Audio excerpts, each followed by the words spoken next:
It was just another typical day, or so I thought. I was out of town, visiting a client in Phoenix. The meeting had gone well, and I was wrapping up some paperwork in the quiet of the conference room when my phone buzzed. The screen lit up with Vanessa's name. I didn't think much of it, just the usual check-in, I assumed. Maybe she was wondering how long I'd be or if I'd remembered to pick up something on my way back. I stepped out into the hallway, answering with a casual, "Hey, what's up?" That's when her voice hit me, cold, almost smug. There was no preamble, no pleasantries. Just, "Lucas, I'm divorcing you." "Oh, and I've already sold our apartment. Jordan and I are moving in together. Good luck finding a new place." She ended it with a laugh, as if it were the punchline to some cruel joke. For a moment, the world tilted. It was like hearing someone talk about your life as though you weren't in the room. Divorce? Jordan? Sold the apartment? Her words came fast and sharp, each one more jarring than the last.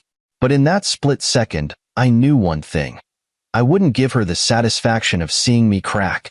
I forced my voice to stay calm, my tone as neutral as I could make it. "Sounds good," I replied, as if she'd just told me she'd switched brands of coffee.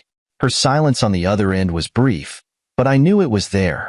She'd expected outrage, maybe even a pleading response. Instead, I gave her indifference. Inside, though, it wasn't indifference. Inside was a storm, a mixture of anger, hurt, and disbelief. 6 years of marriage, and this was how it ended? Over a phone call?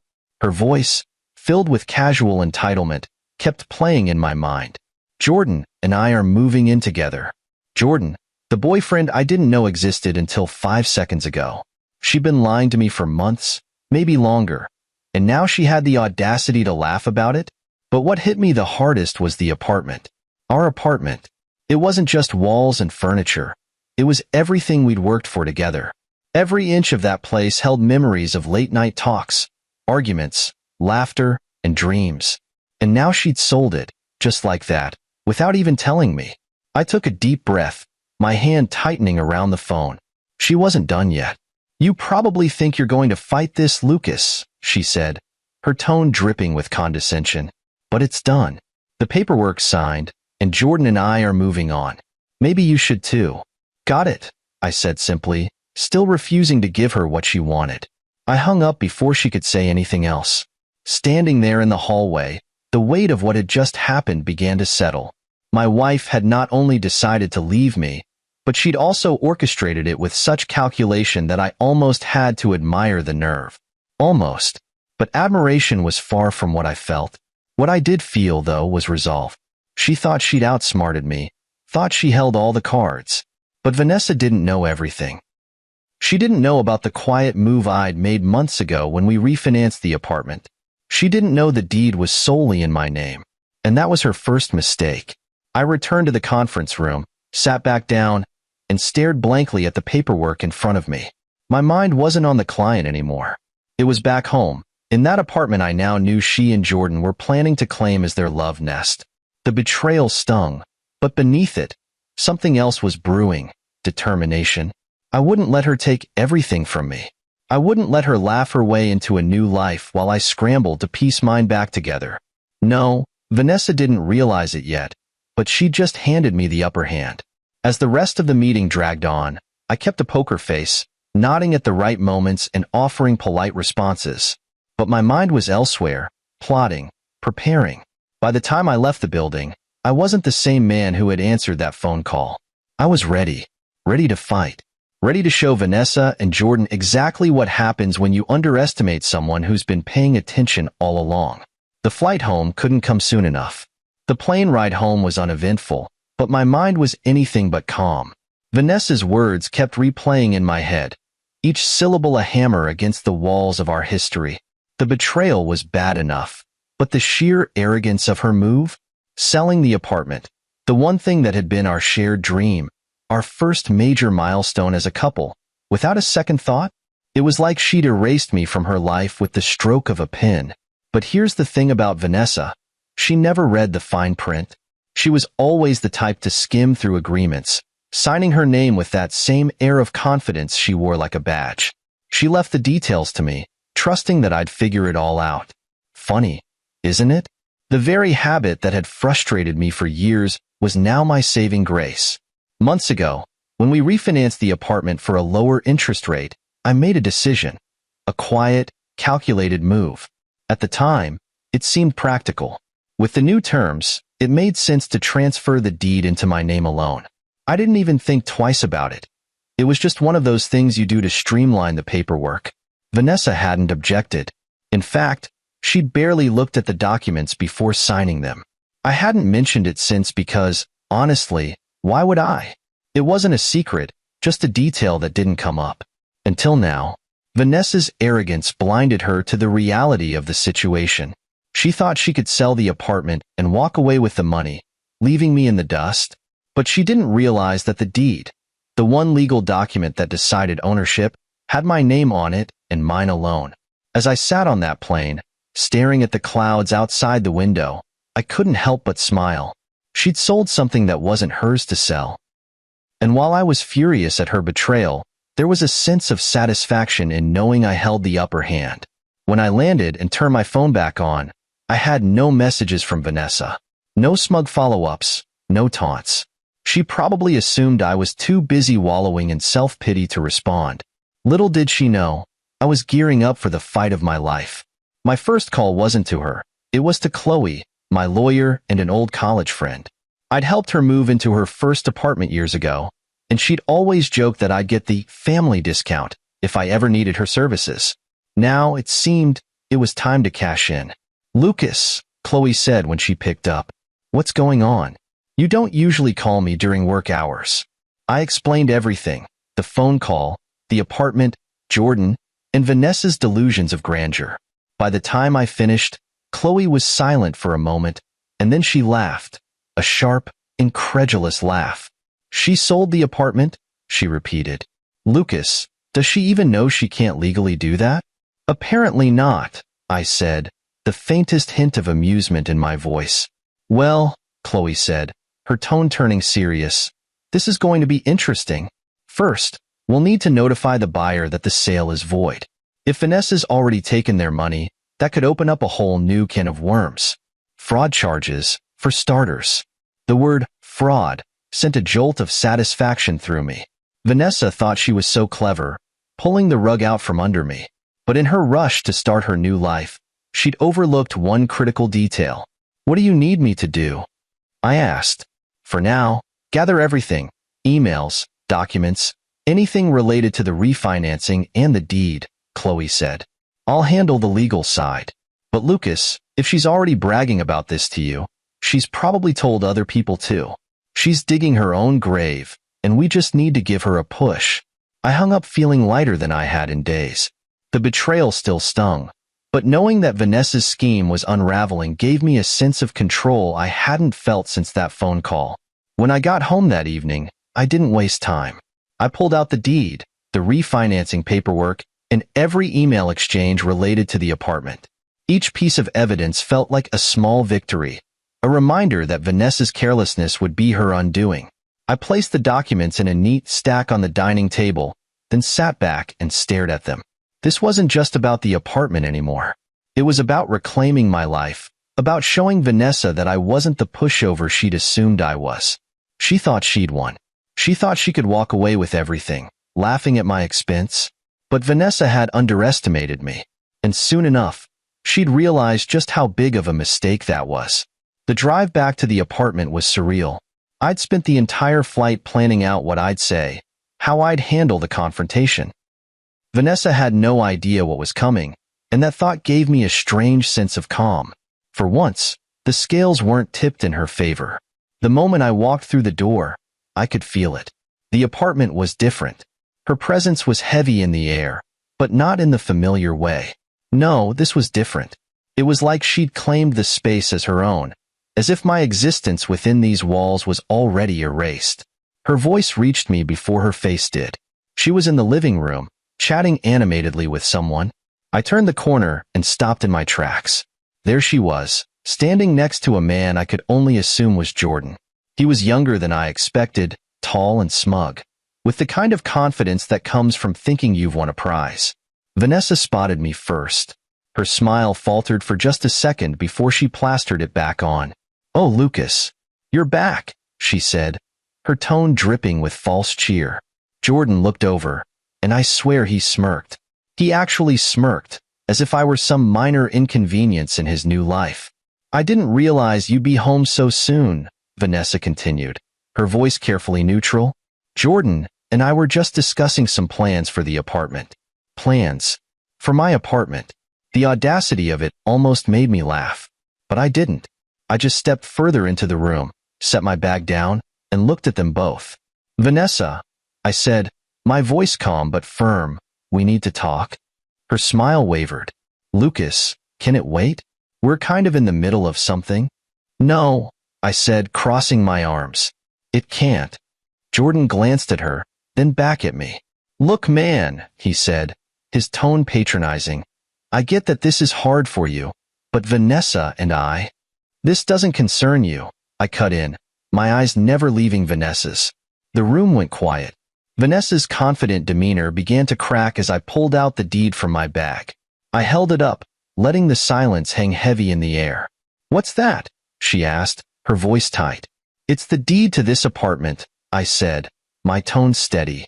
"The one that's in my name. Only my name." Her eyes widened, and for the first time, I saw a flicker of panic. "What are you talking about?" she asked, though her voice lacked the usual confidence. "After we refinanced, I had the deed transferred to my name. You signed the paperwork without even reading it, remember?" I paused, letting the weight of my words sink in. "So no, Vanessa, you didn't sell this apartment.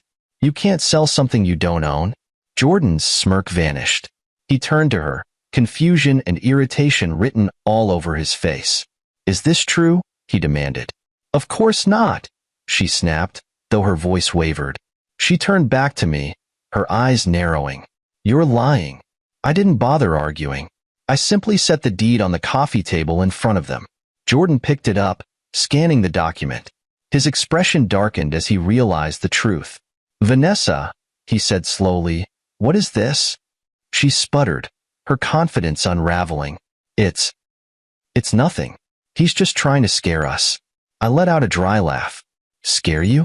Vanessa, I'm just getting started. The sale you made? Void. The money you've taken?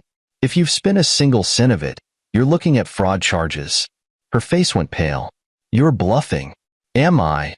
I countered, stepping closer. "Go ahead. Call your buyer. See how they feel about being scammed." Jordan stepped back, holding up his hands. Whoa. Fraud? Scammed? I didn't sign up for this." He looked at Vanessa, his tone turning accusatory. "You said this place was yours, that you'd already sold it." "It is," she insisted, her voice growing desperate. "I mean, it was supposed to be." Jordan shook his head, taking another step back. "I'm not getting involved in this mess," he muttered. I crossed my arms, watching the cracks spread in their little fantasy. "So," I said, addressing them both, "here's how this is going to work. Vanessa, you're going to pack your things and leave. You too, Jordan. You have no right to be here, and I'm done playing nice." "You can't do this," Vanessa hissed, her voice trembling with anger. "This is our home."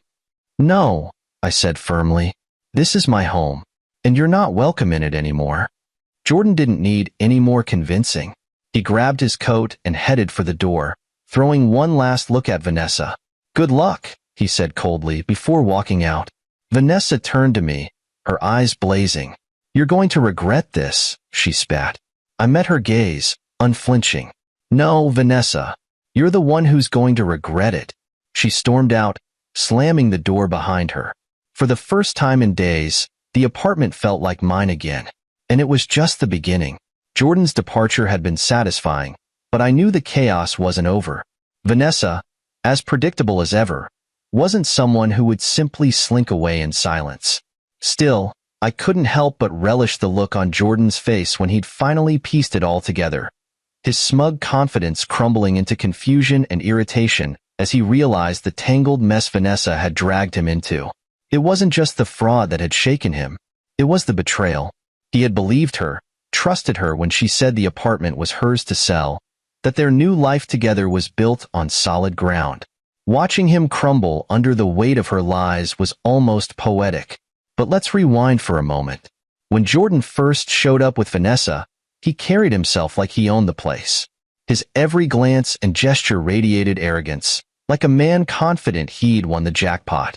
I'd seen men like him before, the ones who mistake audacity for power, who think they've outsmarted the world when, in reality, they're standing on quicksand. When I revealed the truth about the deed, his transformation was immediate. It started small, a flicker of doubt in his eyes as he scanned the document I'd placed on the coffee table. I watched him read it, his lips tightening with each line. By the time he looked up, the confidence was gone, replaced by something far more satisfying. Panic. "Vanessa," he had said, his voice low and strained. "What is this?" Vanessa, true to form, had tried to bluff her way out of it. "It's nothing, Jordan. He's just trying to mess with us. Don't fall for it." But Jordan wasn't buying it. Not anymore. He wasn't the sharpest guy, but even he could connect the dots. The legal jargon in the deed, my calm and unwavering demeanor, Vanessa's growing desperation. It all painted a picture he couldn't ignore. "You told me this place was yours," he said, his voice rising. "You said you'd already sold it. Was that a lie too?" Vanessa shot me a venomous glare, as if this were somehow my fault. "It wasn't a lie," she snapped at him, though her voice wavered. I didn't know about the deed being in his name, okay? It's a technicality." "A technicality?" Jordan scoffed, holding up the deed. "This says he owns the apartment outright. That's not a technicality, Vanessa. That's fraud." The word hung in the air like a bomb waiting to detonate. Vanessa's face paled, her bravado crumbling. She turned to me, her eyes narrowing. "You planned this, didn't you? You knew I'd try to sell it, and you just sat there, waiting to humiliate me." I raised an eyebrow. "You gave me far too much credit." "I didn't plan anything, Vanessa. You did this all on your own." Jordan's frustration boiled over. "You didn't tell me any of this, Vanessa. You said you had everything under control. Do you even realize what kind of position this puts me in? I can't be involved in something like this." "You're not involved," Vanessa snapped, her voice shrill. "This is between me and Lucas." "Really?" He shot back. "Because I'm standing in the middle of his apartment, holding a deed that says I have no business being here. Sounds pretty involved to me." I couldn't help but interject. "He's not wrong, Vanessa. Fraud charges don't look good on anyone's record. And if you've already taken money from the buyer, well, let's just say this situation isn't going to end the way you think it will." Jordan ran a hand through his hair, visibly grappling with the realization that his perfect new life was unraveling before it even began. "I'm out," he said abruptly, stepping away from Vanessa. Her eyes widened. "What do you mean, you're out?" "I mean I'm done," he said, his tone sharp. "This isn't what I signed up for. You lied to me, and now you're dragging me into your mess. Figure it out on your own." With that, he grabbed his coat and headed for the door. Vanessa scrambled after him, her voice pleading. "Jordan, wait. Don't go. We can fix this. Just give me a chance to." He didn't even look back. The door slammed shut behind him, leaving her standing there, stunned. For a moment, I thought she might actually cry. She turned back to me, her face a mixture of rage and despair. "Are you happy now?" she spat. "You've ruined everything." I leaned against the counter, arms crossed. "I didn't ruin anything, Vanessa. You did that all on your own. You lied, you schemed, and now you're facing the consequences. Maybe it's time you start taking responsibility for your actions." Her anger flared, but she didn't have a response. She stormed into the bedroom, slamming the door behind her. I could hear her throwing things around, muttering under her breath. As I stood there, the silence after Jordan's departure was almost peaceful. Watching him realize the truth and walk away was the cherry on top of an already satisfying confrontation. Vanessa had overplayed her hand, and now she was left to pick up the pieces, alone. For the first time since this nightmare began, I felt like I was truly in control. The game wasn't over, but the tide had definitely turned in my favor. Vanessa's anger could have powered a small city that night. I could hear her pacing in the bedroom, tossing her things around and muttering curses under her breath. The sound of hangers clattering to the floor and the occasional thud of her suitcase hitting the bed didn't bother me. I just sat in the living room, enjoying the silence between her outbursts. I'd already won this round, and we both knew it. Jordan's dramatic exit had left her reeling, and for the first time since she'd made that smug phone call, Vanessa wasn't in control. It was my turn now, and she hated every second of it. She burst out of the bedroom after what felt like an hour, her face flushed and her expression twisted with frustration. "You think you've won, don't you?" she said, her voice sharp and accusatory. I leaned back on the couch, crossing my arms. "Won? Vanessa, this isn't a game. This is my life. You're the one who decided to turn it into a circus." She let out a bitter laugh. "Oh, please, don't act like some innocent victim here. You knew about the deed. You planned this. You've been waiting for a moment like this to rub it in my face." I shrugged, refusing to take the bait. "You didn't care about the details, Vanessa. You never have. I didn't need to plan anything because your arrogance did all the work for me. You signed the paperwork without even reading it. That's not on me, that's on you." Her hands clenched into fists at her sides, and for a moment, I thought she might actually scream. But instead, she took a deep breath, forcing herself to calm down. "Fine," she said, her tone dripping with venom. "You've made your point. Congratulations. What do you want, Lucas? Do you want me to beg? Is that it?" I raised an eyebrow. "Beg? No, Vanessa. I don't want anything from you. I just want you to leave. You and your grand plans for this apartment can find somewhere else to play house." Her face twisted with fury, but there was something else beneath it. Panic. Real panic. She had underestimated me, and now she was grasping at straws. "You can't just kick me out," she said, her voice trembling. "I have nowhere to go." "Then I suggest you start figuring it out," I replied, my tone calm but firm. "Because this is my home, and you're no longer welcome here." She stared at me, her lips trembling as she tried to come up with a response. Finally, she let out a frustrated growl and stormed back into the bedroom. Moments later, she emerged with a suitcase in tow. "You're going to regret this," she said, her voice shaking with a mix of anger and desperation. I stood, meeting her gaze with steady resolve. "No, Vanessa, you're the one who's going to regret this. You thought you could sell this apartment, take the money, and waltz off into the sunset with Jordan. Now look at you. No apartment, no money, and no boyfriend." She flinched at my words, but she didn't say anything. She just stood there, her hands tightening around the handle of her suitcase. "I'll give you a few days to figure out where you're going," I continued. "But make no mistake, you're leaving. And the sooner, the better." Her eyes burned with fury, but she didn't argue. She turned on her heel and dragged her suitcase out the door, slamming it behind her. The silence that followed was deafening, and for the first time in what felt like forever, I could breathe again. Vanessa's panic had been palpable, her desperation like a weight hanging in the air. But now, she was gone, and the apartment, my apartment, felt lighter without her. I knew this wasn't the end. Vanessa wasn't the type to give up so easily, and I fully expected her to try something else. But for now, I'd won, and that was enough. As I sat back on the couch, I allowed myself a small smile. She thought she could bulldoze her way through my life, but she hadn't counted on one thing: me. I wasn't the naive, trusting husband she thought I was. I was done being her pawn, and now, for the first time in a long time, I was finally free. The apartment was quiet, almost too quiet, after Vanessa left. Her absence was like a breath of fresh air. For the first time in weeks, the tension that had been hanging over me like a storm cloud began to lift. I stood in the living room, looking around at the remnants of a life we'd built together. It was strange, how something that once felt so permanent could now feel so foreign. But I wasn't one to dwell on the past. Vanessa had underestimated me, and I wasn't about to waste this opportunity to take full control of my life. This wasn't just about reclaiming my home. It was about reclaiming myself. The first thing I did was pack up her things. I didn't want her energy, her entitlement, or her lies lingering in my space any longer. I grabbed a few empty boxes from the closet and started sorting through her belongings. The process was oddly therapeutic. Each item I placed in the box felt like shedding a weight I didn't even know I was carrying. Her shoes, tossed carelessly by the door, boxed.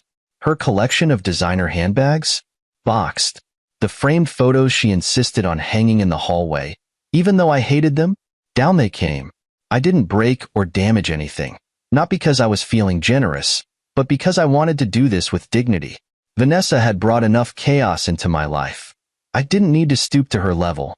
Once I'd cleared her things, the apartment already felt different. The clutter, both physical and emotional, was gone. It was just me now, in a space that was finally my own. Next, I called Chloe. She'd been my rock through this entire ordeal, and I knew she'd have the next steps ready. "How's it going over there?" she asked, her tone both professional and sympathetic. "Quiet," I replied. "Vanessa's gone. For now, at least." "Good," Chloe said. "Let's keep it that way. I've already notified the buyer about the voided sale, and they're not happy with Vanessa. They're fully cooperating with us, which makes this much easier." "What about Vanessa?" I asked. "She's in a tight spot," Chloe said with a hint of satisfaction. "If she's already spent any of the deposit money, that's on her. And if she tries to push back, we'll move forward with fraud charges." The word fraud still sent a satisfying chill down my spine. Vanessa had always believed she was untouchable, that she could manipulate and bulldoze her way through any situation. Now, she was finally learning the hard way that actions have consequences. "Do we need to do anything else right now?" I asked. "For now, just hold your ground," Chloe said. "Make it clear that the apartment is yours and that you won't tolerate any more nonsense from her. I'll handle the legal side of things, and we'll move forward with the divorce paperwork soon." I thanked her and hung up, feeling more grounded than I had in weeks. Chloe was right. This was my home, and I wasn't going to let Vanessa or anyone else take that away from me. With that in mind, I started reclaiming the space. The oversized gaming chair Vanessa had hated, I dragged it out of the corner and placed it by the window, where I could sit and enjoy the view. The minimalist artwork I'd always loved but she'd dismissed as boring, back on the walls. I even rearranged the furniture, shifting everything to reflect my tastes rather than hers. It wasn't just about aesthetics. It was about making the apartment feel like mine again. By the time I was done, the space looked and felt entirely different. It was cleaner, brighter, more personal. It wasn't just a house anymore. It was my sanctuary, my starting point for the next chapter of my life. Later that evening, my best friend Ethan came over with a bottle of bourbon. He took one look around and let out a low whistle. "Wow," he said, sinking into the couch. "This place looks different." "It's mine now," I said simply, pouring us both a glass. Ethan raised his glass in a toast. To taking control and kicking toxic people to the curb. I clinked my glass against his, a small smile playing at my lips. To fresh starts. As the night wore on, the weight of the past few weeks began to lift. I wasn't just surviving anymore. I was thriving. Taking control of the apartment was only the beginning. I was ready to move forward, to build a life that was entirely my own. And as I sat there, surrounded by the warmth of good company and the quiet satisfaction of victory, I knew one thing for certain. I wasn't just reclaiming a space. I was reclaiming myself. The days following Vanessa's departure were a whirlwind of closure and clarity. For all her threats and dramatics, I knew Vanessa wasn't going to let things end quietly. True to form, she tried everything to claw her way back into control. Calls, emails, and even a few surprise visits to the apartment. Each one was a desperate attempt to salvage a situation she had already lost. Her tone alternated between pleading and accusatory. One day, she'd leave voicemails begging for another chance. "Lucas, we can fix this. It doesn't have to end this way. You know I didn't mean for things to get so messy." The next, her messages were filled with venom. "You're being petty, Lucas. I hope you're happy ruining my life." I didn't respond. Not once. The days of entertaining her manipulations were over. Every call, every message was just another reminder of why I was better off without her. Jordan's fallout with her had only made things worse. Apparently, He'd completely distanced himself after realizing the full extent of her lies and the legal mess she'd created. She was on her own now, and the isolation was clearly driving her to desperation. Chloe, ever the professional, kept me updated on the legal proceedings. "She's panicking," Chloe said during one of our calls. "The buyer isn't pressing charges, but they're furious. Vanessa's burned bridges she can't rebuild. And the divorce? She's got no leverage, Lucas. You're walking away clean." Hearing those words was like a weight being lifted off my chest. For years, I'd felt trapped in a marriage where I was constantly second-guessed, dismissed, and taken for granted. Now, with every legal step finalized, I could feel the chains breaking. When the divorce papers arrived for her signature, Vanessa made one last-ditch effort to stall. She sent a long email filled with excuses and half-hearted apologies, trying to paint herself as the victim. She claimed she had acted out of fear and felt neglected in our marriage. It was almost laughable. But the best part? Chloe's airtight preparation meant that Vanessa couldn't stall for long. A few weeks later, she finally signed the papers. Just like that, it was over. The day the divorce was finalized felt like the end of a long, grueling marathon. I stood in the middle of the apartment, my apartment, and let out a breath I didn't realize I'd been holding. The space felt lighter, freer, like it had been purged of all the negativity Vanessa had brought into it. That evening, Ethan came by again, this time with takeout and another bottle of bourbon. "So, it's official?" he asked, leaning back on the couch. "It's official," I said, pouring us each a glass. "To freedom," he said, raising his glass with a grin. "To freedom," I echoed, clinking my glass against his. The days that followed were filled with small victories. I continued reclaiming the apartment, turning it into a space that truly reflected who I was. The gaming setup Vanessa hated? Front and center in the living room.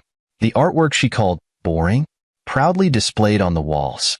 I even bought a new couch, one that felt like it belonged in my home, not ours. For the first time in years, I felt like I could breathe. I wasn't walking on eggshells, trying to appease someone who never appreciated me. I was living for myself, and it felt damn good. One evening, as I was sorting through some old paperwork, I came across a photo of Vanessa and me. It was from the early days of our marriage, back when things still felt hopeful. We were smiling, arms around each other, looking like a couple who had it all figured out. I stared at the photo for a long moment. There had been good times, sure, but they were buried under years of neglect, manipulation, and betrayal. That photo was a snapshot of a moment that no longer existed, a life that had ended long before that phone call. I slipped the photo into an envelope and tucked it away in a drawer. It wasn't something I wanted to see every day, but I wasn't ready to throw it away, either. It was a part of my past, but it didn't define me. The apartment had become more than just a place to live. It was a symbol of my resilience. I'd fought for it, stood my ground, and come out on top. It was a reminder that I was capable of reclaiming not just my space, but my life. In the weeks that followed, I started planning for the future. The divorce had closed one chapter, but it also opened the door to endless possibilities. I didn't know exactly what the next step would be, but I knew one thing for certain. It would be on my terms. For the first time in years, I felt truly free. Free from Vanessa, free from her lies, and free from the weight of a marriage that had been dragging me down. As I sat on my newly purchased couch that night, a glass of bourbon in hand and the city lights twinkling outside, I couldn't help but smile. This was my life now. Simple, peaceful, and entirely mine. The weeks following the divorce felt surreal, like waking up from a nightmare and realizing the sun was finally shining again. The legal battles were over, Vanessa was out of my life, and the apartment, my sanctuary, had become a symbol of everything I'd fought to reclaim. But what came next was the part one hadn't expected: peace. It was the kind of peace that came with knowing I'd survived something that could have broken me. I didn't just survive, though, I thrived. I rebuilt, one small step at a time, and each step brought me closer to a life that felt entirely my own. I started with the apartment. It wasn't just about redecorating. It was about turning the space into a reflection of who I was without Vanessa's influence. The oversized gaming chair I loved, but she loathed? It had a new home by the window, where I could sit and look out over the city while losing myself in a good game. The minimalist artwork she'd once dismissed as boring was back on the walls, and I even splurged on a new couch. A sleek, modern piece that fit perfectly with the new vibe of the place. The transformation wasn't just physical, it was emotional. Each change I made felt like a step toward reclaiming my identity.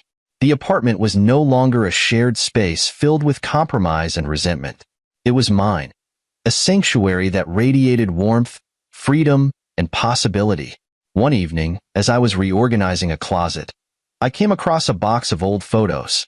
Among them was one of Vanessa and me, taken during the early days of our marriage. We were smiling, arms around each other, looking like a couple who had it all figured out. I stared at the photo for a long moment. It was strange, seeing a version of myself that felt so far removed from who I was now. Back then, I thought I knew what love looked like, what partnership meant, but hindsight has a way of stripping away illusions. I slipped the photo into an envelope and tucked it into the back of the closet. It wasn't something I wanted to look at often, but I wasn't ready to throw it away either. That part of my life, as painful as it had been, had shaped me. It wasn't about holding on to the past. It was about acknowledging it and letting it serve as a reminder of how far I'd come. With the apartment fully reclaimed, I turned my attention to the future. For years, I'd been so wrapped up in trying to hold my marriage together that I'd put my own dreams on hold. Now, with nothing holding me back, the possibilities felt endless. I started setting goals, personal, professional, even recreational. I signed up for a cooking class, something I'd always wanted to do but never got around to. I reconnected with old friends, people I drifted away from during the years I spent walking on eggshells around Vanessa. Ethan, my best friend, was a constant presence through it all. One evening, we sat on the balcony with a bottle of bourbon, talking about everything and nothing. "You know," he said, raising his glass, "I've got to say, man, you're glowing these days. Single life suits you." I laughed, taking a sip of my drink. "It's not about being single," I said. "It's about being free. For the first time in years, I don't feel like I'm living under someone else's rules." "To freedom," Ethan said, clinking his glass against mine. "To freedom," I echoed, smiling. The divorce hadn't just ended my marriage. It had opened the door to a new chapter, one where I called the shots. The resentment, the self-doubt, the constant feeling of being trapped. They were all gone, replaced by a quiet confidence I hadn't felt in years. But the biggest change wasn't the apartment or my new hobbies. It was my mindset. I'd always thought of myself as someone who avoided confrontation, someone who kept the peace at all costs. But this experience had shown me that I was stronger than I ever realized. Vanessa had underestimated me. She thought she could bulldoze her way through my life, take everything, and leave me scrambling in the wreckage. But she was wrong. Her arrogance was her downfall, and my quiet resilience was my victory. One day, while scrolling through emails, I saw a message from her. The subject line read, "Can we talk?" I didn't even open it. Whatever she had to say, it didn't matter. My focus was forward, not back. Life didn't change overnight, but little by little, I built something new. The apartment became a haven, a place filled with laughter, warmth, and the kind of peace I hadn't felt in years. The friendships I rekindled reminded me of the importance of surrounding myself with people who truly cared. And through it all, I learned to trust myself again. For years, I doubted my instincts, second-guessed every decision, and let someone else's needs overshadow my own. But now, I knew better. I knew what I deserved, and I wasn't willing to settle for anything less. The night everything finally felt complete was quiet and unremarkable in the best way. I was sitting on my new couch, a glass of wine in hand, watching the city lights twinkle outside the window. The apartment was warm and inviting, a true reflection of me. I thought about everything Vanessa had said during that phone call, the arrogance, the condescension, the smug certainty that she'd won. And I couldn't help but smile. She thought she was walking away with everything, but in reality, she left with nothing. This wasn't just the end of a marriage. It was the beginning of a life I never knew I could have, one filled with possibility, peace, and the freedom to be exactly who I was meant to be. And for the first time in years, I felt truly, completely free.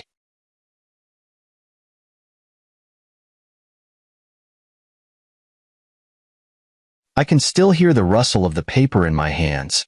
It wasn't just any paper. It was the final slap in the face, the legal stamp that said she won. The court has granted Vanessa Campbell partial access, rights to the lakeside property. I read the sentence again, slower this time, hoping the meaning would somehow change if I stared hard enough. It didn't. I felt my fingers tightening around the letter, my knuckles turning white. My cabin. Not hers. Mine. The place I built from the ground up, every plank, every nail, every stone set with my own 2 hands. The place I spent years restoring while Vanessa was busy sipping cocktails in boutique restaurants, whispering sweet nothings into Ryan's ear. Oh yeah, Ryan. Her new husband. Her upgrade. The man she left me for while I was still sanding down the deck, dreaming of summer mornings with the woman I thought was mine. And now she was coming back. Not alone, no. That would have been too easy. She was bringing him. And their stepdaughter, Lila. Like they had some God-given right to waltz in and claim what I built. My phone buzzed on the counter. I already knew who it was before I checked. Vanessa. I stared at her name for a second before I swiped the message open. We'll be using the cabin this weekend. You can't do anything about it. Cry in court. I felt the rage rise in my throat like bile. I could practically see the smirk on her face. That smirk that once made me weak, made me forgive things I shouldn't have forgiven. The same one she flashed in court, like she was collecting trophies instead of destroying lives. My jaw clenched. She thought this was funny. She thought this was a game. I took a deep breath and looked around my kitchen. Everything felt too quiet, too still, too wrong. This wasn't how it was supposed to end. I was supposed to be free of her, not stuck playing landlord to my own damn home. I grabbed my keys. The cabin. I needed to see it. One last time before they infested it. The drive up was second nature to me. I knew every curve of the road, every tree that lined the path. I had spent years making this place my own, carving out a sanctuary in the woods.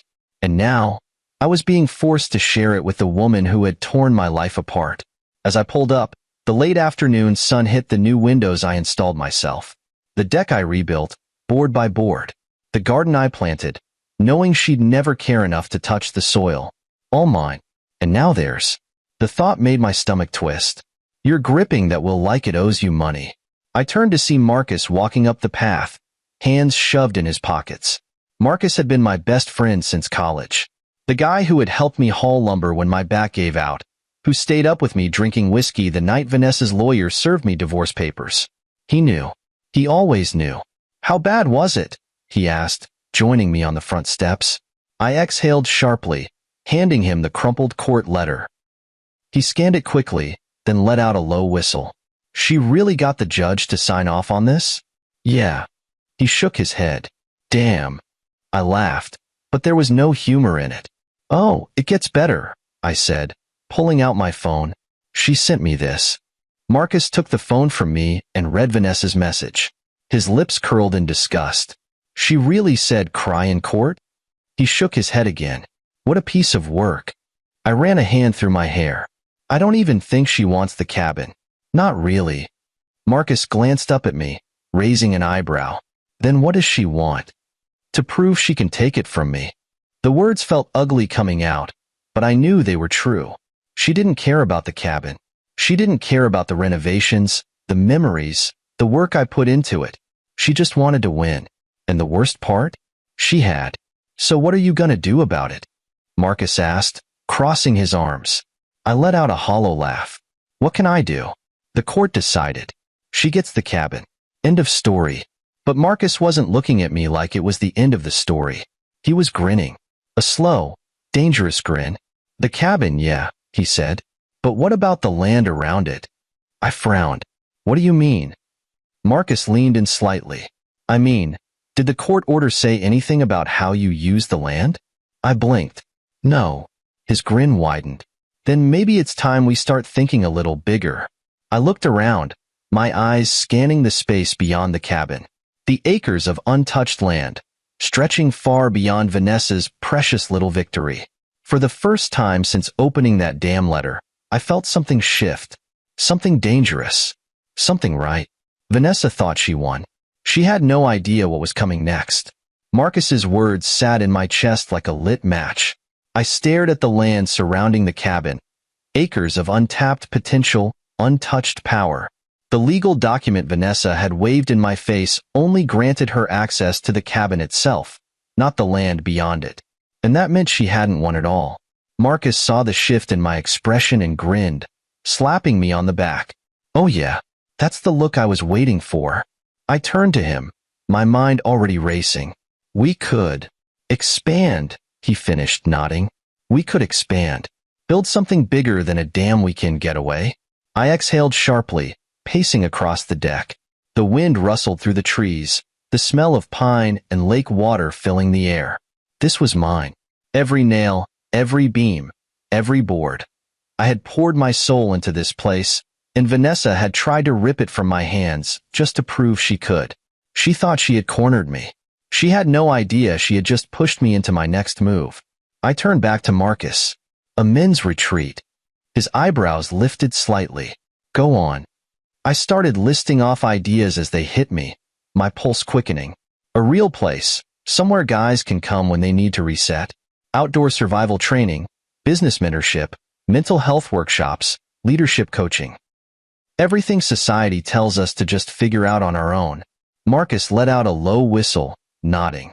A sanctuary for men trying to build something for themselves. I like it. I nodded, feeling that fire spread through my chest. And the best part? He smirked. She can't do a damn thing to stop it. I pulled out my phone, already scanning my contacts. I knew people, contractors, business owners, mentors who owed me favors. If I moved fast enough, I could get permits secured before Vanessa even had time to throw a tantrum. Marcus pulled out his own phone. I know a guy who does zoning permits. Might be able to help you cut through the red tape. I nodded, feeling the first real rush of satisfaction in months. Call him. By the next morning, we had a game plan. Marcus had pulled some strings with a local zoning official. Turns out, since I owned 5 acres of land, I had the right to develop it however I saw fit. No legal loopholes. No court interference. Vanessa had won the cabin, but I was about to take the entire land around it. I spent the rest of the day making calls, sending emails, pulling every favor I had left. First, I reached out to Adam, an old friend from college who worked in construction. He ran his own crew and had experience in building retreats, lodges, and outdoor centers. The call was short. Dan, man, I haven't heard from you in years. Yeah, I know. I need a favor. Adam chuckled. What kind of favor? The kind where I turn my ex-wife's victory into the biggest mistake of her life. There was a brief pause, then he laughed. All right, now I'm interested. I filled him in on the plan, and by the time we hung up, he was on board. Next, I contacted local businesses, sponsors who would love the idea of a men's retreat center, mental health advocates, leadership coaches, even a journalist named Mark who had covered similar projects before. The response was overwhelming. Damn, Daniel, you're onto something here, Mark said. This isn't just about getting back at your ex. This could actually help people. I leaned back in my chair, feeling the first real sense of peace in a long time. That's the point. By the end of the week, the first deliveries arrived. Lumber, tools, permits, blueprints. I stood at the edge of my property, watching as Marcus directed a team of workers, his voice sharp and commanding. Adam's crew had already started marking out the land for the first building, a large main hall for group sessions. Gotta say, Dan, Adam called as he approached, I've done a lot of projects, but this feels personal. It is. Adam smirked, nodding toward the cabin. She know yet? I glanced at Vanessa's empty, untouched cabin sitting in the distance. No, I said. Not yet. It wasn't until a few days later that I got another text from Vanessa. We're coming up this weekend. Hope you're not still sulking. I stared at the message, my grip tightening around the phone. Sulking? She thought I was sulking? I grinned. Oh, Vanessa. She was about to learn exactly what I had been up to. I typed a response. Great. I'll be here. I could almost hear the confusion through the screen. She had no idea, and that was just how I wanted it. The night before she arrived, I stood on the newly built deck overlooking the lake. The retreat center was taking shape. The main hall's foundation was done. The walking trails were cleared, and we had already started laying out plans for the outdoor fire pit and training areas. It was no longer just a cabin. It was a movement. I could already picture the first group of guys showing up, men who needed a place to reset, to build themselves up instead of being torn down. And tomorrow, Vanessa would step into a place she didn't recognize. A place she could never control. I let out a slow breath, feeling the weight on my chest finally start to lift. Tomorrow, the game would change. And she wouldn't even see it coming. The sound of construction filled the air. Hammers hitting wood, drills buzzing, voices calling out measurements. My land was changing, and I was changing with it. Vanessa had no idea. I stood on the new deck, arms crossed, watching as Adam and his crew worked efficiently.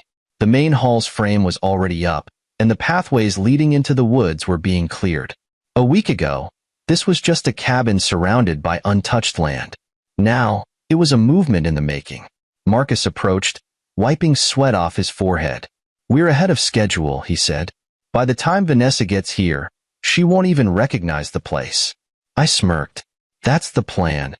He leaned against the railing, looking out over the lake. "I gotta ask, man, are you doing this just to screw with her, or is there more to it?" I exhaled slowly, running a hand over my jaw. At first, yeah, it was about her. About taking back control. But now, I gestured toward the growing retreat center. "This is bigger than her. Bigger than me." Marcus nodded, understanding. Because he knew what I knew. Men don't get places like this.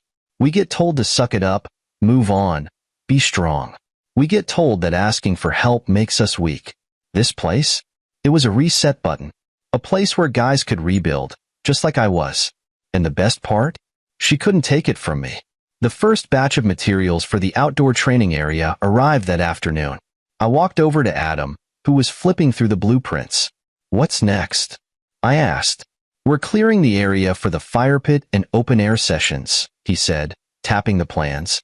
"After that, we start on the cabins for overnight stays." Cabins. Not just one cabin anymore. Plural. I smirked. "I love it." Adam grinned. "You know, when you called me about this project, I figured it was just another post-divorce crisis thing. And now?" He glanced around at the work being done. The progress.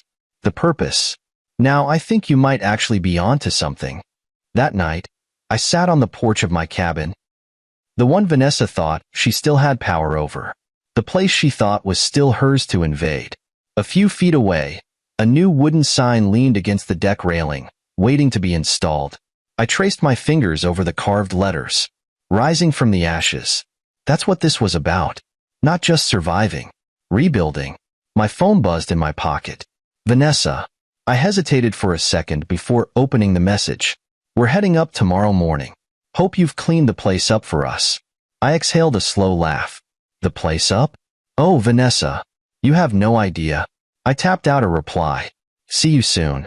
Then I set my phone down, leaned back, and looked up at the stars. Tomorrow was going to be fun. Morning came fast.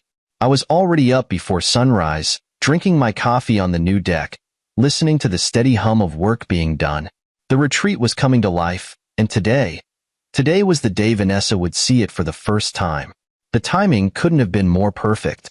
The main hall's exterior was nearly finished, and the walking trails were fully cleared. The fire pit area was set up, the space marked for additional cabins, and new signposts had been installed. This wasn't just some petty revenge project anymore. This was a full-scale transformation. I finished my coffee, set the mug down, and stretched.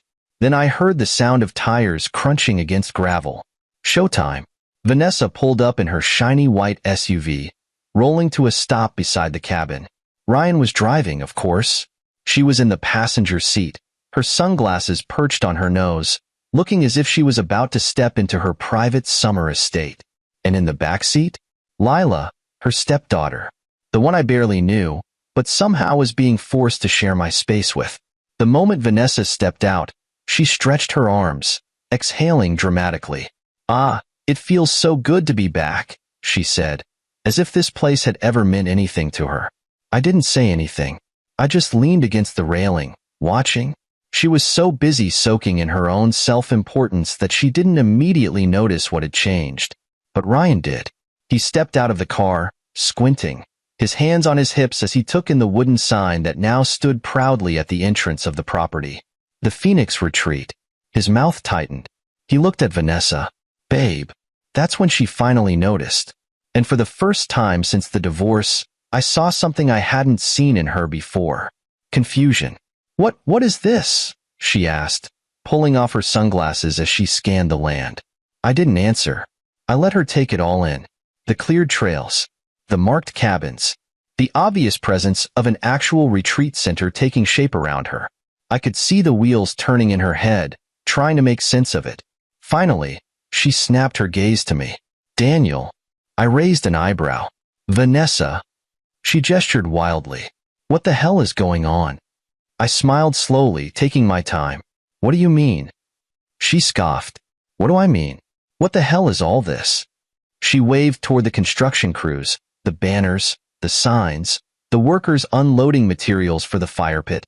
I thought you were just moping around here, sulking over the court ruling. I chuckled. Moping? Oh no, Vanessa. I've been busy. Her lips pressed into a thin line. Doing what, exactly?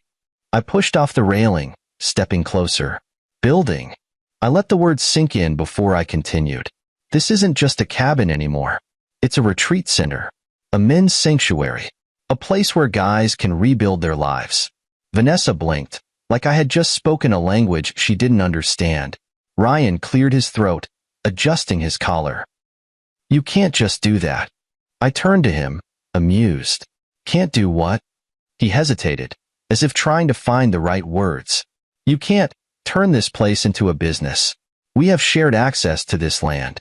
No, I corrected, folding my arms. You have access to the cabin, not the land. Vanessa looked as if someone had slapped her. I pulled a rolled-up property map from my back pocket, unfurling it in front of them. The court ruling granted you partial access to this structure. I pointed at the tiny square on the map labeled cabin. But everything outside of that? All mine. Vanessa's face darkened. You did this on purpose. I tilted my head. Oh, you mean, you didn't think to check what you actually won? Her lips parted slightly. She hadn't. She had been so busy gloating over the court victory that she never stopped to consider what the fine print actually said. I watched the realization settle in. She hadn't stolen my home. She had locked herself inside of it. Lila, who had been quiet this entire time, finally spoke. This is actually really cool. Vanessa whipped around, eyes wide. Lila. But Lila wasn't paying attention to her. She was looking around with genuine curiosity. You're building an actual retreat? For men? She asked, her arms crossed. I nodded. That's the plan. She looked at the cleared trails, the signs leading to future cabins, workshops, and survival training areas. That's kind of awesome, she muttered. Vanessa snapped, No, it's not. Lila shrugged. Looks better than some stupid cabin in the woods. Ryan placed a hand on Vanessa's arm. Babe, let's just go inside. Vanessa turned back to me, her expression cold. You think this is funny, don't you? I took a deep breath, staring directly at her. No, Vanessa. I think this is necessary. She shook her head, grabbing her bags from the car. Enjoy your little project, Daniel. It won't last. I smirked, stepping back as she stomped toward the cabin. Oh, don't worry. I intend to. She disappeared inside, slamming the door. Ryan lingered for a second longer, looking around uncomfortably before following her in. But Lila? She stood there, watching, and for a brief second, she smiled. I think this place might be cooler than they realize, she said quietly. Then she turned and walked inside after them. I exhaled, turning back toward the land I had built with my own hands. She thought she had one. She had no idea she had just stepped into my world now. The slam of the cabin door echoed across the clearing, but I barely reacted. Vanessa was angry. That much was obvious. But that was the thing about her. She'd always assumed that anger gave her power. She thought control meant she could manipulate the situation, turn the tides back in her favor. Not this time. I turned back toward the retreat, watching as Marcus gestured toward one of the new posts we'd set up. We should start running electrical lines soon, he said. You still want solar panels? Absolutely, I said, keeping my voice calm measured.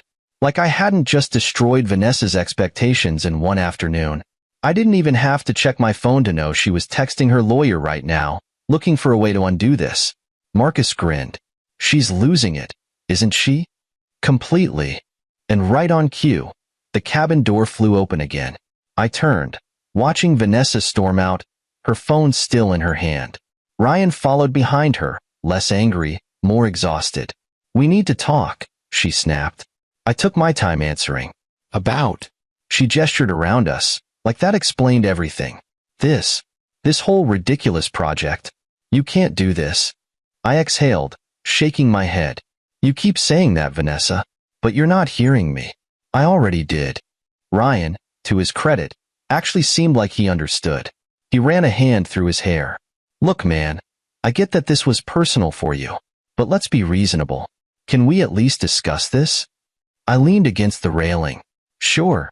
What do you want to discuss? Vanessa, sensing an opportunity, pounced. This retreat nonsense is going to interfere with our ability to enjoy the cabin, she said.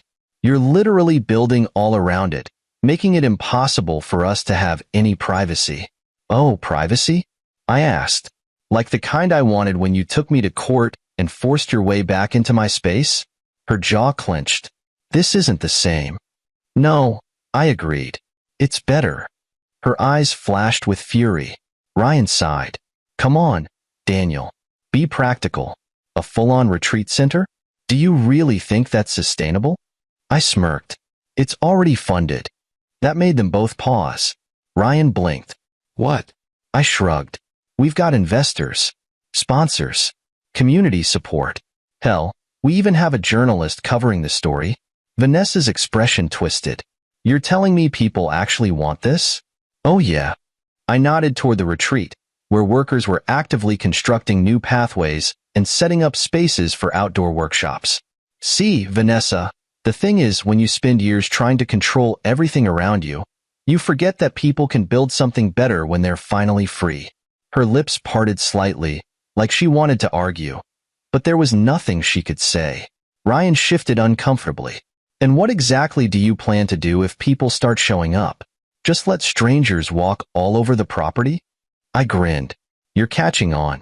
That's exactly what's going to happen. Vanessa visibly bristled. You're turning this place into some glorified camping ground for lost men, she snapped. I raised an eyebrow. You say that like it's a bad thing. She inhaled sharply, trying to recenter herself. I could see the gears turning. She was scrambling for a new angle, and then it hit her. She smiled, and not the warm kind. Oh, she said, tilting her head. You know, this actually makes sense. I always did wonder what you'd do once you lost everything. There it was. The last-ditch insult before defeat. I kept my expression even. I didn't lose everything, Vanessa. I just lost you. She faltered for a split second, and that was all I needed. I pushed off the railing, stepping forward. And let's be honest, you think I missed that? Her eyes darkened. You. No, I cut in. You don't get to twist this. You walked away. You chose this path. And now? Now you get to sit inside that cabin and watch while I build something real. Ryan shifted uncomfortably beside her, probably realizing for the first time that Vanessa wasn't as in control as she pretended to be. She squared her shoulders. We'll see about that. And with that, she turned on her heel and stormed back inside. Ryan lingered for a second before sighing and following her. Marcus let out a low whistle beside me. Damn, man, that was a thing of beauty. I chuckled, shaking my head. She's not done. No, Marcus agreed, but neither are you. And that was the difference. I wasn't reacting anymore. I was building. And Vanessa had no clue how to handle that. The dust had barely settled after Vanessa's tantrum when I heard footsteps behind me. I turned, half expecting Marcus, but it wasn't him. It was Lila. She stood there with her arms crossed, eyes flicking between me and the retreat in progress. The wind ruffled her long dark hair, and for the first time, I actually took a good look at her. She wasn't a little kid anymore. She was a teenager, probably 16 or 17. With the kind of posture that screamed, "I don't want to be here, but I don't have a choice." I recognized it instantly. I had once stood in those same shoes, dragged to places I didn't belong, stuck watching adults make decisions that I had no control over. She looked over at the construction, taking in the work crews, the signs, the materials stacked near the trails. Then she smirked. "This is pissing her off, huh?" I chuckled. Straight to the point. I leaned against the deck railing, watching her carefully. "You have no idea," she snorted, kicking at a loose rock on the ground. "Good." That made me pause. I raised an eyebrow. "You don't sound too thrilled to be here either." She shrugged. "Why would I be? I don't even know why she fought for this place. It's not like she ever cared about it before." There it was. The crack in the perfect family image. I nodded slowly, my gaze shifting toward the cabin. "You're not wrong. She never liked this place when we were married. Always complained about the bugs, the lack of Wi-Fi, how boring it was." Lila let out a short laugh. "Sounds about right." I watched her for a moment. "So why are you here?" She sighed, rolling her eyes. "Because Ryan insists on these stupid, family bonding trips." She made air quotes with her fingers. "Every time he and my mom start having issues, she magically remembers that I exist and drags me along for some forced vacation." I frowned at that. "That doesn't sound great." She scoffed. "It's not." Silence stretched between us for a moment, the distant sound of hammering and chainsaws filling the space. Then she turned to face me fully. "So, what's your deal? Why are you turning this place into, like, some dude ranch?" I smirked at her description. "It's not a dude ranch." Yeah, it kind of is." She gestured to the work crews. "Guys, tools, cabins, woods. I'm pretty sure that qualifies." I chuckled. "It's a retreat. A place for guys who need to get away, figure things out, build something for themselves." She tilted her head. "So, like therapy? More like rebuilding. Some guys come out of a bad divorce, a job loss, military service, whatever it is, they need a place to reset." She studied me carefully. "And you?" I met her gaze evenly. "I needed to build something after losing everything." For a moment, she didn't say anything. Then she nodded, like she understood something unspoken. "That actually makes sense." That surprised me. "Yeah." She shrugged again. "I mean, it's better than sulking in some sad bachelor apartment. At least you're doing something productive." I smirked. "Thanks, I think." She smiled slightly, then looked back at the retreat. "Can girls come here?" That made me pause. "What?" She gestured vaguely. "Like, do you let girls sign up? Or is it just for guys?" I considered that. Right now, it's a men's retreat. But maybe down the line, we could open it up. She nodded like she was filing that information away. Then, without warning, she asked, "Can I see the rest?" That took me off guard. "What, the retreat?" She nodded. "Yeah. I mean, I've got nothing better to do. And it's either this or sit in that cabin and listen to Ryan talk about his dumb investment portfolios." I laughed. "All right, fair enough." I gestured for her to follow me. "Come on. I'll give you the tour." As we walked, I pointed out different areas, the main hall, the fire pit, the trails that led into the woods where we planned to set up survival training. She asked questions, surprisingly thoughtful ones. "Are you gonna do classes? Like, actual workshops?" "Yeah. Business mentorship, survival skills, leadership training. Stuff schools don't teach you." "Are you gonna have a website?" "Working on it. You should let people sign up for stuff online. Like, have different package deals or something." I looked at her, impressed. "You sound like you've done this before." She shrugged. "Not really, but I take business classes. We had a project about startups last year. That caught my attention." "You're interested in business?" She hesitated. Then, quieter. "I want to go into design. Maybe start my own branding company." I raised an eyebrow. "So why business classes?" She sighed. "Because Ryan thinks I should do law. He says it's more stable." I didn't miss the way her shoulders tensed when she said it. I knew that feeling. That weight of expectations you don't want but feel forced to carry. I nodded. That's a solid career, but doesn't sound like something you actually want. Her jaw clenched slightly. It's not. I stopped walking, turning to face her. Then don't do it. She blinked. What? I gestured toward the retreat around us. This place? This isn't what I was supposed to do either. I was supposed to keep a stable job, keep my marriage intact, keep up the perfect life. I shook my head. Didn't work out that way. So I stopped trying to meet expectations that weren't mine. She stared at me for a long moment. Then she smirked. You're kind of cool. You know that? I chuckled. Yeah, don't say that too loud. Might ruin my reputation. She laughed, then glanced down at her phone. Crap.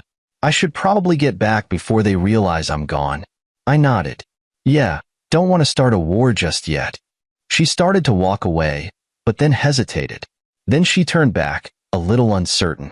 Hey, if I wanted to learn more about this kind of stuff, like branding, business stuff, could I? I smiled.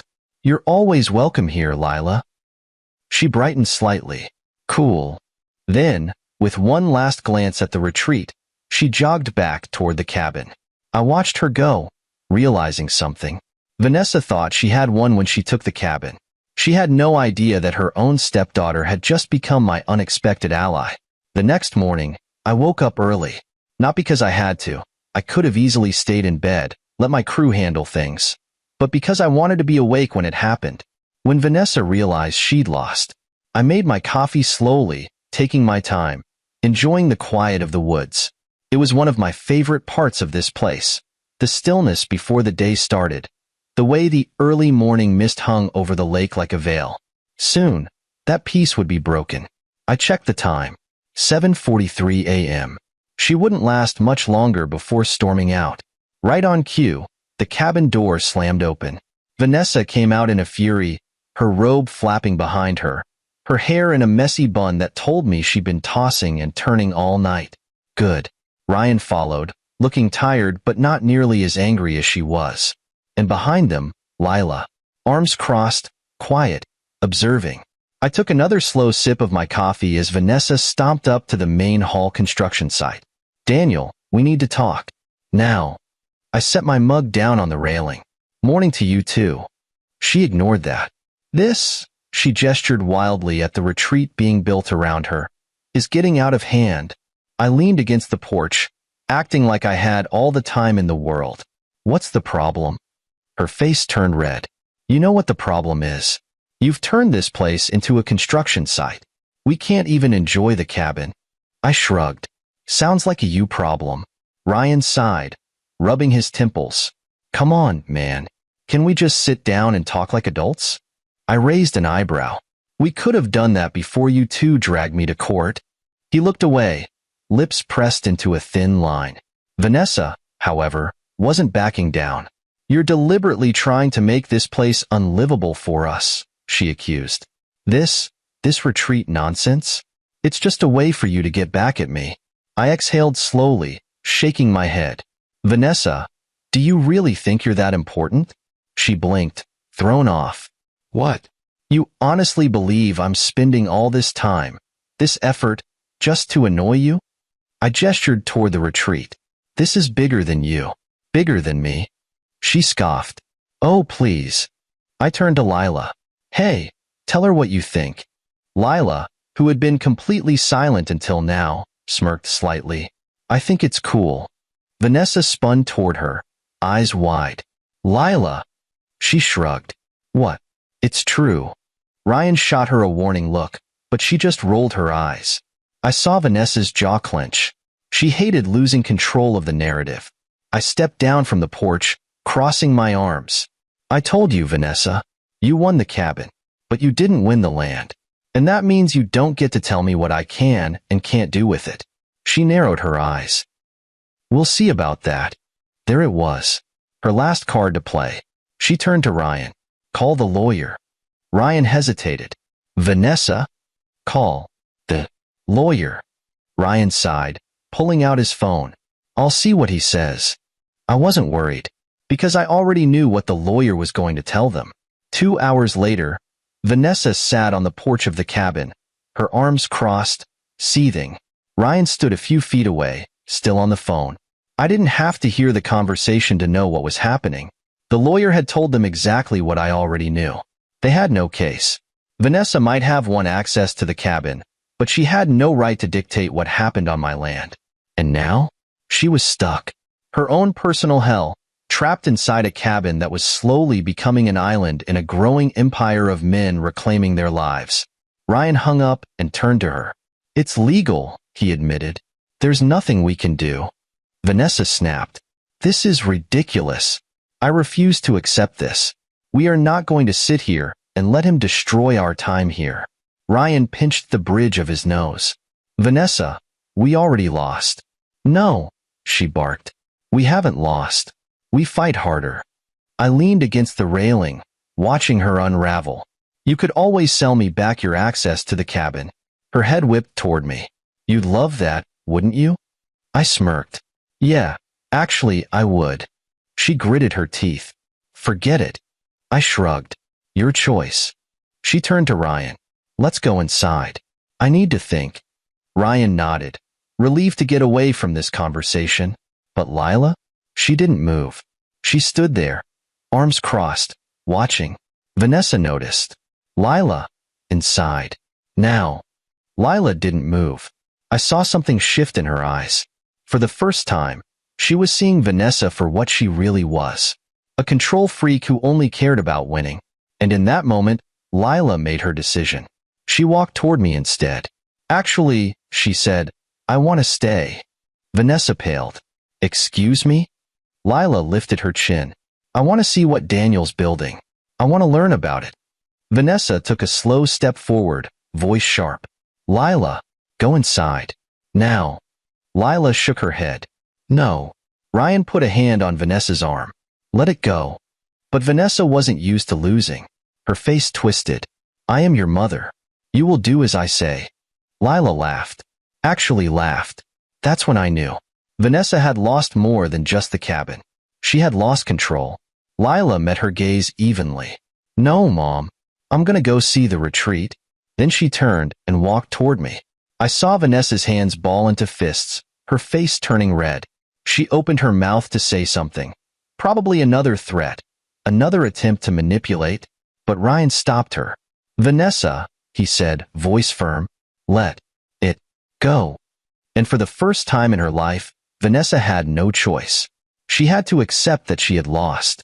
She stormed inside, slamming the door so hard that the windows rattled. Ryan sighed, running a hand down his face. "Good luck," he muttered before following her inside. I turned to Lila. "You sure about this?" She smiled. "Yeah, I think I want to be a part of this." And that's when I knew. Vanessa didn't just lose access to my land. She lost the one thing she thought she had full control over. Her own daughter. And I didn't have to lift a single finger. She did it to herself.